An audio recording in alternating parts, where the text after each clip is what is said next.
বাবু গয়েশ্বরচন্দ্র রায় সেই মামলার হয়রানির একটা শিকার। দীর্ঘদিন পরে আজকে বিচক্ষণ আদালত সমস্ত সাক্ষ্য প্রমাণ 29 জন সাক্ষীর বক্তব্য প্রমাণ পর্যালোচনা শেষে সিদ্ধান্তে উপনীত হলেন যে তিনি হয়রানির শিকার হয়েছেন। তার বিরুদ্ধে দায়ের করা মামলাটা অসত্য ছিল এবং চূড়ান্তভাবে এটা অপ্রমাণিত। It is not proved, it is disproved. এবং সেই আলোকে ওনাকে আজকে বেকসুর খালাস দেওয়া হলো এবং তিনি তার বিরুদ্ধে যা কিছু ছিল, জামিননামার শর্ত, অন্যান্য যা কিছু ছিল সমস্ত কিছু থেকে তাকে রিলিজ করে দেওয়া হলো। আজকের থেকে তিনি একজন মুক্ত মানুষ হিসাবে 16 বছর আগের অবস্থায় আবার ফিরে আসলেন।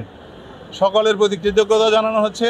ওনার পক্ষ থেকে ন্যায় বিচার পেয়েছেন, সুবিচার পেয়েছেন, প্রভাবমুক্ত বিচার ব্যবস্থায় আজকে তিনি খালাস পেয়েছেন। আদালতের প্রতি ওনার কৃতজ্ঞতা আমরা ওনার সপক্ষে দেশবাসীর কাছেও হয়রানির যেটা হয়েছে সেটার অভিযোগ আমরা রাখলাম। এই জাতীয় হয়রানি ভবিষ্যতে যেন কোনো স্বৈরাচারী সরকারের আগমন না ঘটে, কোনো সরকারই যেন এরকম হয়রানির কোনো কারণ না ঘটায়, নিরীহ নির্দোষ মানুষ যেন এইরকম হয়রানির শিকার না হয়।